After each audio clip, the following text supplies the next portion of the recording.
to the channel, Petrol Heaven 67. Today we are going to do a buyer's guide on a 997. For anybody thinking about buying a 997, what it's going to cost you, what the car's going to cost you nowadays, and what the running costs are, which are not cheap, but let's get into it. Let's start with the elephant in the room. Everybody worries about the 997's engine. I think the simple answer to that is, if you want to buy a 997 and no worry about the engine at all, just buy one that's in a Hardtech rebuild. I think there's plenty of them on the market. A lot of the engines have been rebuilt now. My car is on 116,000 mile. It had a Hardtech rebuild at 70,000 mile, I think about eight years ago, so quite a while ago. The engine in this car has never blinked. I've replaced pieces around the engine, but the actual engine itself has been absolutely solid. Just back from Germany in this car, we had it on the Autobahn at 165 and it was as happy as Larry. It was pulling all day long. So I think the simple answer is, if you're worried about the engine in a 997, you know, just look for one that's been rebuilt and just wait for one that comes up. Once you get a rebuilt engine, you know, my experience is the car's been pretty much bulletproof for me, engine wise. I've done just short of 20,000 mile now in 5 years, so I've done a few miles in it. It does 3,000–4,000 mile a year, but the engine's been really good. When we took it to Germany, had it away, done 1,200 mile. I had a beating on the Autobahn. We done a lap, we done a slow lap, to be honest with you. We done a slow lap of the ring, but we come back and checked oil. I hadn't used a drop of oil, not one drop of oil had the car used. So that was nice. It just gives you a nice peace of mind that you know the car's in good condition. I have replaced pretty much everything underneath this car. I'm very much of the opinion, if it looks a little bit ropey, I just change it. This car's 18 year old now. It's 18 year old, and I think regardless of the mileage, regardless of whether it's a 100,000 mile car or a 30,000 mile car, the actual parts themselves are still 18 years old, you know, and things degrade and things get weaker through time. So I think when the cars begin to this age, for me anyway, I don't think mileage comes into it. You know, if it's a 30,000 mile car and it's done and it's 18 year old, the chances are some of the parts are still going to need replaced. So I've done the brakes. I have done well, to tell a little story. I think it was into my first year when I had the car. Car had passed its MOT, was absolutely fine, and I wanted to put eye-back Lauren springs on it. So ordered a set of springs, got Kev, who's looked after this car since day one, JK Automotive. Go check Kev out. If you've got a 997 or any Porsche and you're looking for it to be looked after, Kev is the man. He's JK Automotive, absolutely brilliant. So we dropped the suspension out of the car, and what you couldn't see, it sat up in the top mount. The actual shock absorber itself, the top part, had totally corroded away. I'll cut some pictures in. I'll cut some pictures into this. It absolutely corroded away, and we were taking all four off anyway. And lo and behold, they were all the same. You know, this was on a car that had just passed its MOT. So needless to say, as soon as we seen that, it was brand new shocks all around. So this car's got brand new PASM suspension on it. It's got Lauren springs on it. The brakes, all brand new discs. I just class them as wear and tear parts. Some people don't. Shock absorbers, it's a wear and tear part. It's going to wear out eventually. So my car's got all new stuff on it. And it was pretty good after that for a couple of years.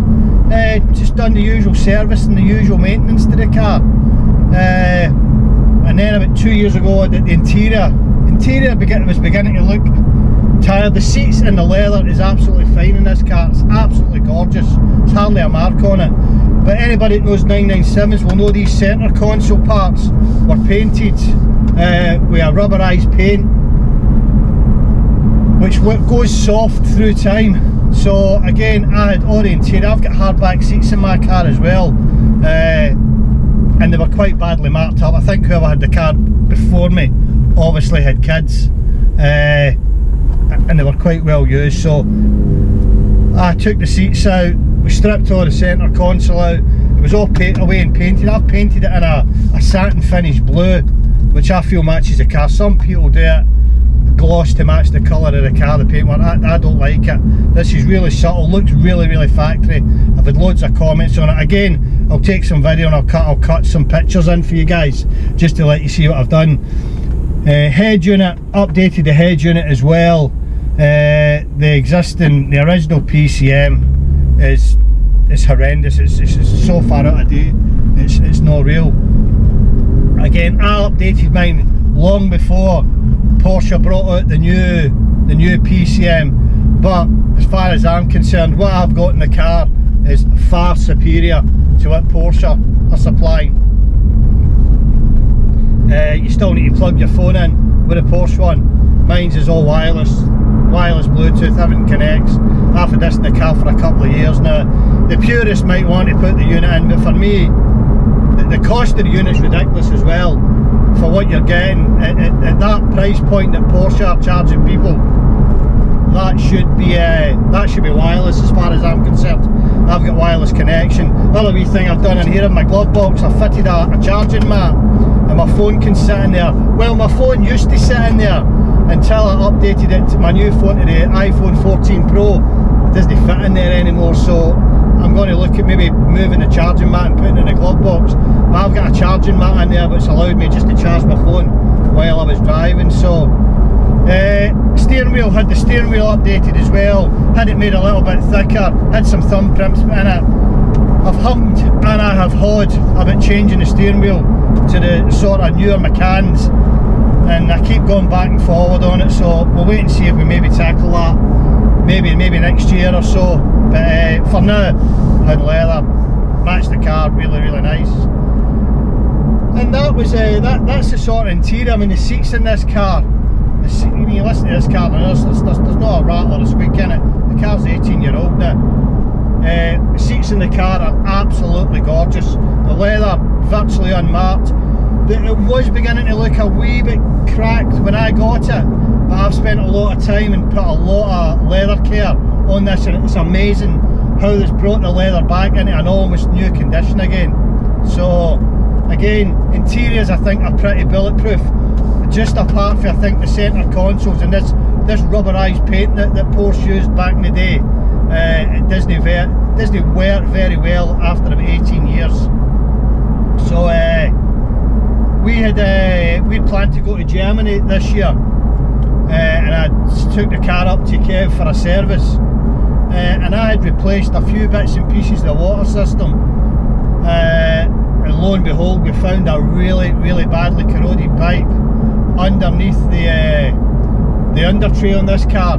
That'd be one bit of advice I would give anybody that owns a 997. If you're buying the car, get it on a ramp and get the under trays off it, because we also found, I want to say the brake pipes were corroded, but well, I suppose they were beginning to corrode, but they were up underneath the tray, and they'll never get checked in an MOT. So I think any 997 owner, at least maybe every second year, depending on the miles you're doing, all the under trays should come off your car, and you should get a full visual inspection on all your water pipes, all your brake lines, your aircon lines, you know, and make sure they're on tip-top condition. Because I say, the 18 years old, you know, the cars are getting on a wee bit, and even if a car's done 30,000 miles and it's laying outside, you know, that's 18 winters that car's sat outside for. So as I say, I don't get too hung up on mileage on the cars. I know my car underneath now is absolutely pristine underneath there. It's a couple of wee tiny bits and pieces that I'm going to get sorted out. One of the things I'm going to do next year, I'm going to get dry ice next year. I'm going to get dry ice done back and front, and I'm going to get all the things cleaned up really, really nicely. So that's one of my plans. But getting back to this year, so we ended up having to drop the engine when one of the water pipes was the one that runs over the back of the engine. So what we done was we dropped the engine out, and at that point I decided I was doing everything. So new header tank regardless, I replaced all the brake lines that run over the back of the engine. There was one that was a wee bit dodgy, the other one was fine. Put brand new ones in for Porsche. I also put new aircon lines in as well, because some of them run over the back of the engine as well. So anything that run over the back of the engine and it was going to have forced me to take the engine back out again if it had failed, I've replaced absolutely everything underneath the back of the car there. So I know now that if I have any problems, hopefully they're going to be forward of the engine. I also done the oil separator as well. We also done that as well, and and they've done the oil cooler as well. So we done them as well. Didn't mess about. Just done all the bits and pieces that really needed to be done. I'm actually taking the car out for the last time, believe it or not. It's getting into the garage, it's getting put away. I'm going to get some fuel, make sure it's got a fuel tank, and then it's going away for 6 months. I'm heading into hospital on Thursday. I don't know if this video got before or after my hospital operation. I'm getting quite a big operation on my ankle, so I'll not be driving for 6 months.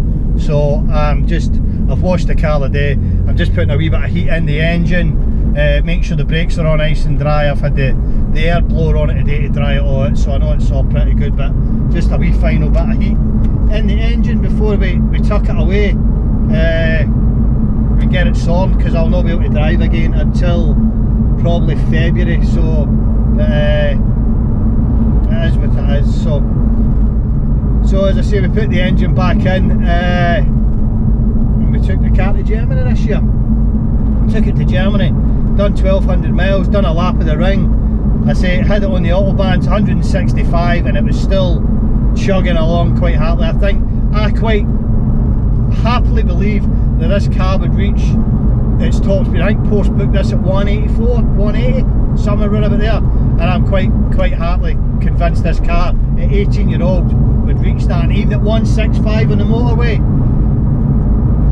it was as steady as a rock. Didn't feel any light lift at the front end or anything. So this video's turning into a wee bit of this and a wee bit of that. But as I said, it was aimed at a bit of buyer's guide. So main things are, you want to get the car up, you want to get a car up on a ramp, you want to get all the trays off the underside of the car. And personally, for me, mileage is a secondary. How's the car been looked after? Who's serviced the car? What work has the car done yet? I mean, I could have probably saved myself 10 grand in the last 5 years, but only doing what needed done. But I've replaced everything that looked a little bit, if it looked tired on my car, I took it off, you know, and I've replaced it. And I think you've got to, I was told when I first bought this 911 that I would have to budget on £3,000 a year for maintenance, and I sort of scoffed at that and sort of laughed at that a wee bit, but that is a realistic figure. It is a realistic figure, £2,000 to £3,000, because some years you'll be lucky and you'll just have your service and away you go, you know. But if you start getting involved where the engine needs to come out, then you know you can quickly use up 2 years' money. So it's good to have a pot for these cars. But as I say, big thing's the engine. If you're worried at all about buying a car, then just look for a car that's got a built engine. There's an awful lot of them about, you know. As I say, I've had this 5 years now and it's been absolutely bulletproof. The engine's been bulletproof, although I have had to replace, I think I've replaced the alternator and a few wee bits and pieces, but the actual internals. And as I said, when I got it on the autobahn for Germany, that was my first real having a real good run at it to see how good the engine was. And it was absolutely brilliant. Never missed a heartbeat that it did. So it's going to get tucked up and it's going to get put away, sadly. I mean, I tend not to use the car too much during the winter anyway, but I'm lucky I live down on the south coast and we don't get a lot of salt in the road, so it just usually lies in the garage. If the weather turns bad, I'll not drive it until the roads are clear. But sadly, it's getting put away a wee bit early this year due to what's happening. So it is what it is. But I would tell anybody to buy a 997. I just love mine. I've got the 3.8S. For me it's quick enough for, especially the UK, as I say, especially the UK. And as I said, I was tramping along the autobahn at 165, you know. How much faster do you need to go on a public road? Listen, if you've got a 911 turbo, you're going to take it onto a runway, aren't you? You're going to take it somewhere where you can max it out and get that 200 mile an hour. But certainly on the public roads, you know, for me anyway, this car is plenty quick enough, and you can enjoy it as well. You can use the car, you can use the rev range, you can enjoy the car and have a bit of fun with it. So, but as I say, this has just been a wee video today. It's going to be the last one I'm going to make for Petrol Heaven for quite a while, just due to me going to be unable to drive and pretty much unable to walk for the next 6 months, pardon me. So I just thought I'd make a wee video today, wee sort of buyer's guide. Don't be scared of these cars, guys. If you've got a wee bit of car knowledge, take somebody with you as well. Take somebody along with you. You know, as I say, built engine, and make sure you get the trays off it. Have a good look. Don't be scared to poke and prod. I must admit, I was a bit Porsche blind when I bought this car. So I was. I got a bit Porsche blind. It drove really well, but this car had some issues that I never really seen when I bought it. I did get a wee bit blind, but that's what it's all about. It's a bit of learning curve, and it's hopefully you guys not making the mistake that I made. As I say, I got a wee bit Porsche blind. I ended up having to repaint. I knew there was bits and pieces of paint, but once we get into it, it was needing a full bare metal respray. But I say I was lucky enough to be able to do that to the car. So always take somebody with you, and somebody that you trust to say it's not a good car. Don't be scared to walk away from them. There's plenty of 997s out there. As for prices, probably a sort of alright examples now is going to cost you 25 grand. 25. There's a pal of mine got one up for sale now, and he's got it up for 41,000. But I tell you, the car is absolutely immaculate. So it is. It's absolutely gorgeous. It's an absolutely stunning car. Whether he'll get 41,000 for a 997.1, I don't know. It's on air. It is immaculate. The car is immaculate. So anywhere between 25, I would say anywhere between 25 and 35 will get you into a nice 911. Certainly if you're at the higher end of that range, certainly get yourself into a nice car. As I say, mileage for me, I've always bought, I'm just contradicting myself here, I'm going to say I bought a car, I've always bought cars with my eyes, and I have, but I got a bit blind with this one because it was a 911, and because it was the first one. I say I bought this 5 years ago, and just paid 20 grand for it 5 years ago.